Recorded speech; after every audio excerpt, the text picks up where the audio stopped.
Bismillahirrahmanirrahim. Assalamualaikum warahmatullahi wabarakatuh. Kita sering membaca surah Al-Fatihah berulang kali, dan setiap kali kita mengerjakan solat, sama ada solat fardu ataupun solat sunat. Akan tetapi, adakah kita mengetahui setiap maksud yang terkandung dalam surah Al-Fatihah? Mari kita memahami satu persatu ayat yang terkandung dalam surah Al-Fatihah. Bismillahirrahmanirrahim. Dengan menyebut nama Allah yang Maha Pemurah lagi Maha Penyayang. Lafaz Ar-Rahman bermaksud Maha Pemurah, dan ia bermaksud Allah itu Maha Pemurah yang bersangatan yang meliputi seluruh alam. Allah memberi nikmat dan keperluan kehidupan kepada semua makhluknya. Tidak kira sama ada makhluk itu Muslim atau tidak, beriman atau tidak, Allah beri nikmat. Seterusnya, lafaz Ar-Rahim pula bermaksud Maha Penyayang, yang hanya khusus untuk akhirat saja. Di akhirat nanti Allah hanya bersifat belas kepada hambanya yang taat sahaja. Ianya tidak diberikan kepada mereka yang tidak beriman. Alhamdulillahi Rabbil Alamin. Segala puji bagi Allah, Tuhan alam semesta. Segala puji bagi Allah, iaitu kita memuji Allah Subhanahu Wa Taala dengan lidah kita di atas segala nikmat yang telah dikurniakan ke atas kita, daripada sekalian nikmat yang tidak terkira banyaknya, tanpa wajib ke atas Allah mengurniakan nikmat tersebut ke atas kita. Seterusnya, Tuhan sekalian alam, maknanya yang memiliki sekalian alam ini iaitulah pemilik segala kewujudan, semua perkara yang wujud, dan pentadbir bagi segala makhluknya, iaitulah yang menjadikan setiap perkara yang ada di alam ini. Ar-Rahmanir Rahim, Maha Pemurah lagi Maha Penyayang. Ia mewakili sifat Allah yang memiliki, mengurus dan mentadbir. Allah lah sahaja yang menguruskan segala hajat dan keperluan hamba. Allah mengurus alam ini dengan sifat rahmahnya. Segala urusan apapun diurus oleh Allah, sama ada kecil atau besar. Maliki Yaumiddin, yang menguasai hari pembalasan.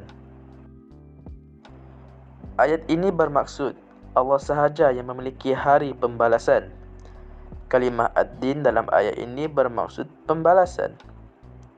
Ayat ini tentang akhirat dan Allah dalam bahagian ini yang hanya Dia yang berkuasa penuh di hari kiamat nanti.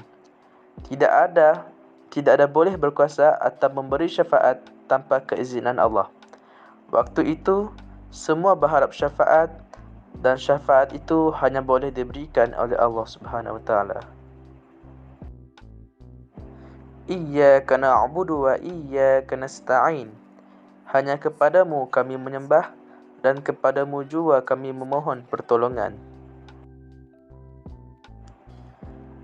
Dimaksudkan bahawa ibadah dan memohon pertolongan tersebut dikhususkan hanya kepada Allah semata-mata, tidak kepada selainnya. Jadi, ayat Iyyaka na'budu dan Iyyaka nasta'in itu adalah mewakili tugas manusia untuk sembah dan doa hanya kepada Allah Subhanahu Wa Taala sahaja. Ihdinas siratal mustaqim. Tunjukilah kami jalan yang lurus. Ayat ini menunjukkan bahawa kita minta pimpinan kepada Allah, dan pimpinan yang kita mahukan adalah kepada jalan yang lurus. Apakah maksud siratal mustaqim? Ianya adalah satu jalan rohani, bukannya jalan yang kita lihat sehari-hari di depan mata kita. Jalan lurus inilah yang wajib kita minta kepada Allah. Ianya bermaksud jalan yang mengikut amalan yang soleh dan akidah yang betul. Inilah definisi jalan yang lurus seperti yang disebutkan dalam Al-Quran. Siratal ladzina an'amta 'alaihim ghairil maghdubi 'alaihim waladdallin. iaitu jalan orang yang telah engkau berikan nikmat kepada mereka, bukan jalan mereka yang dimukai dan bukan pula jalan mereka yang sesat.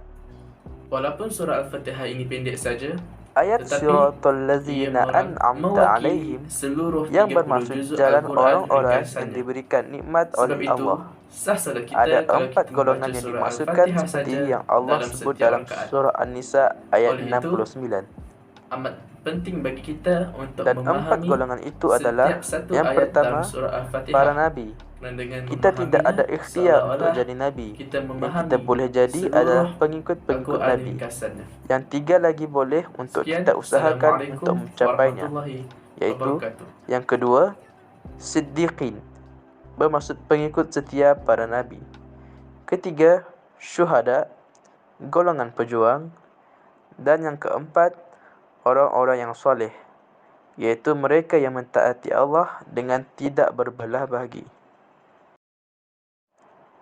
Manakala kalimah ghairil maghdubi alaihim waladdallin, iaitu bukan jalan mereka yang dimurkai dan bukan jalan mereka yang sesat. Ada 4 golongan ini yang dimaksudkan dalam Al-Quran. 4 golongan itu adalah Yahudi, musyrikin, Nasara dan munafikin.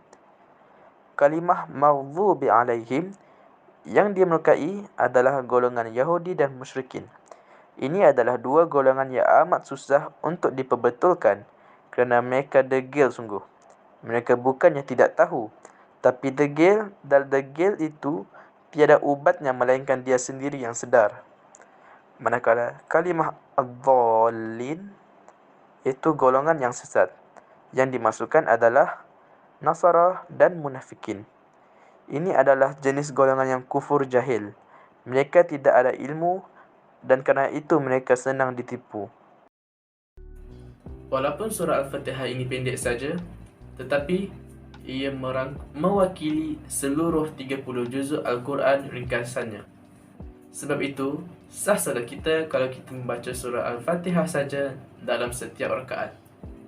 Oleh itu, amat penting bagi kita untuk memahami setiap satu ayat dalam surah Al-Fatihah. Dan dengan memahaminya, seolah-olah kita memahami seluruh Al-Quran ringkasannya. Sekian, Assalamualaikum warahmatullahi wabarakatuh.